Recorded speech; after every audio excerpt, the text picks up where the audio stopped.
بندے مقابلہ کرتے ہیں علی کا مقابلہ تو قرآن نہیں کر سکتا.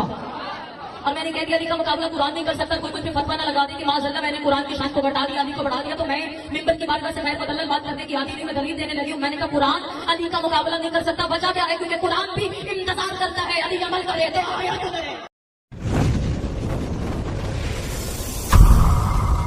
یہ وہ لوگ ہیں جو قرآن و حدیث کا جو علم رکھتے نہیں اور اپنے پاس سے من گھڑت اور ایسی ایسی باتیں یہ بیان کر جاتے ہیں نا, صرف چند ٹکوں کی خاطر کہ جن کا دین اسلام سے اور شریعت محمدی سے جن کا دور دور تک کا تعلق ہی نہیں.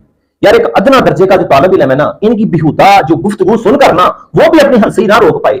ایسی مشرکانہ ان کی تبلیغ ہے, ایسا جھوٹ اور افتراء کا یہ پلندہ ہے یہ ذاکرین.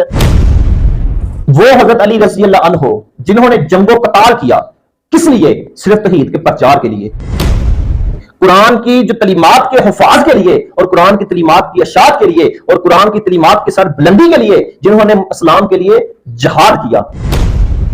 آج اس ذاکرہ نے حضرت مولا علی المرتضیٰ شیر خدا ان کو قرآن کریم کا بھی شریک بنا دیا ہے, اللہ کا بھی شریک بنا دیا ہے, ان لوگوں نے نبیوں کا بھی شریک بنا دیا ہے, مولا علی کو اتنا رتبہ دے دیا ہے, اتنا رتبہ دے دیا ہے. یہ ان ذاکرین کی یہ جو باتیں ہیں جو مولا علی کو شریک بناتے ہیں. مجھے ایک حدیث یاد آ گئی ہے جو کتاب فضائل الصحابہ امام احمد بن حنبل فرماتے ہیں کہ حضرت علی رضی اللہ عنہ نے فرمایا, ایک قوم میرے ساتھ اندھا دھند محبت کرے گی حتیٰ کہ وہ میری افراد والی, کہ یہی افراد والی محبت یہی ہے کہ مولا علی کو کبھی اللہ کے لا برابر کھڑا کرتے ہو, کبھی انبیاء کے برابر کھڑا کرتے ہو, اب کہہ رہے ہو قرآن کا مقابلہ ہی کوئی نہیں علی کے ساتھ. تو مولا علی کیا کہتے ہیں کہ وہ جو قوم ہے نا افراد والی محبت کی وجہ سے جہنم میں داخل کر دی جائے گی, اور ایک قوم میرے ساتھ بغض کی وجہ سے جہنم میں داخل کر دی جائے گی.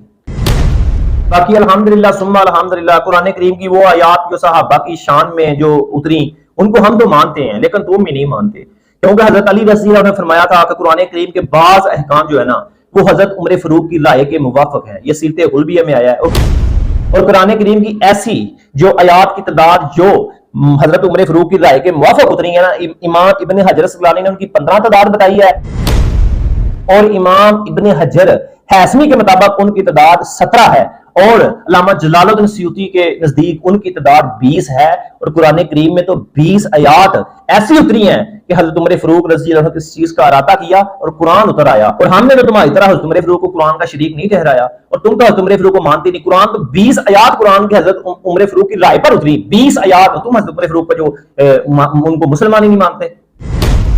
اور اما عائشہ صدیقہ رضی اللہ تعالی عنہا ان کی تطہیر پر, ان کی پاک دامنی پر قرآن کی 17 آیتیں اتری ہیں, اور تم اما عائشہ صدیقہ کی بدترین گستاخیاں کرتے ہو, جھوٹ بولتے ہو, فراڈ لگاتے ہو, اپنے مطلب کی جو وہ باتیں لوگوں کو بتاتے ہو, اور حدیث چھپا جاتے ہو. اس حدیث کے جو جرح و تعدیل نہیں بتاتے, اس کے راوی کا جو آپ کو تو وہ حدیث کی تعریف کا نہیں پتا, سند و متن کا نہیں پتا. ایسے جھوٹی باتیں اہل بیت کی طرف منسوب. امام جعفر صادق نے کہا تھا نا کہ کچھ لوگ ایسے ہوں گے جو ہم سے محبت کا دعویٰ کرتے ہیں, بظاہر محبت کا دعویٰ کرتے ہیں, کہ آپ کی کتاب کشف الغمہ میں آئی ہے, اور انہوں نے اپنے پاس سے اتنی حدیثیں اور باتیں گاڑ لی ہیں نا جن کا ہمارے سے کوئی تعلق نہیں. پھر امام جعفر صادق نے فرمایا کہ سنو, کہ اگر کوئی ایسی بات ان سے سنو نا تم جو قرآن و سنت کے خلاف پاؤ, تو وہ پھر ہماری طرف منسوب کی ہو تو اس کو مت ماننا. وہ ہمارا قول نہیں ہو سکتا, وہ ان کا جھوٹ اور افتراء ہو سکتا ہے.